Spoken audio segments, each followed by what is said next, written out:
Here we are live at the 360 Vegas studios with this edition of School Police Talk. You might know the gentleman on the right, but you don't know the lady on the left. So, ma'am, please introduce us and tell us what it is that you do. Hi, my name is Jennifer Gruby. I'm the CCSD Safe Routes to School Coordinator. So we operate an educational-based program to teach students K through 12 about traffic safety. And you, sir? What is your name, and tell us what it is that you do? Lieutenant Brian Zink. I'm the Operations Lieutenant for our Region 3, and I'm also the Public Information Officer for the School District Police Department. Sort of maybe, and to go one step further with what you said, you know, you could have one person who has the e-bike and things like this, and you could have other people that are just walking down the sidewalk, and you have this person that's just zipping around, sort of making it unsafe for others.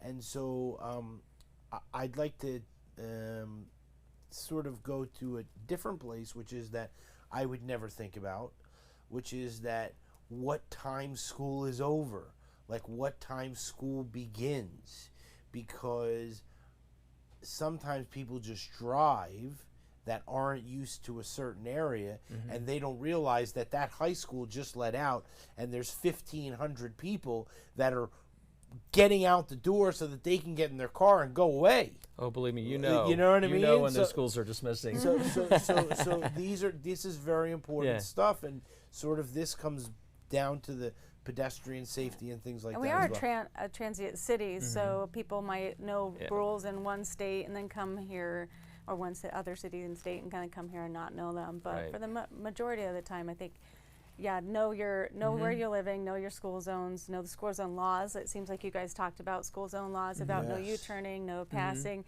not parking too close to a crosswalk, all that great stuff to increase visibility. Reiterate that again. Understand that if you see big yellow flashing lights, that means slow down, pay attention. That's why they're there. And the same thing with crossing guards. You know, if you see somebody walking out in the street with a reflective vest and a stop sign, that's usually a good indicator that you're entering some kind of school zone and you need to slow down and stop.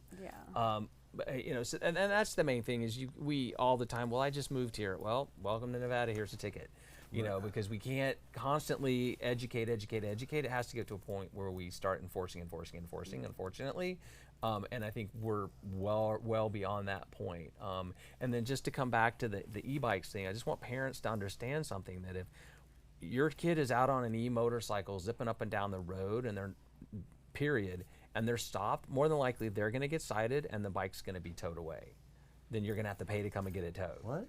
Yeah, these are motorcycles that are illegally operated on our roadways. So you take the, Oh yeah, every single jurisdiction I'm pretty sure is committed because they're tired of it. I mean, when you have a group of like 5 to 10, teenagers on these e-bikes zipping up and down roadways doing wheelies and stuff, it's all over the media. People complain to their city councilman, and their county officer. Commissioner. They complain to everybody, and it's a safety issue. I mean, that's all it is. Because a lot of these e-motorcycles don't have headlights, don't have brake lights, don't have turn signals.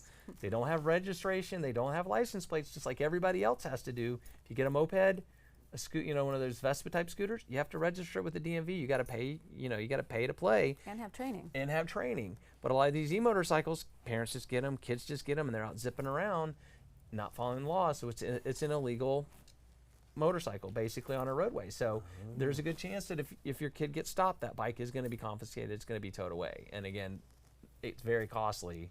You buy your kid gets cited, and the kid can get cited into court, and that can have ramifications of them trying to get their permit, their driver's license. It could impact parents' insurance.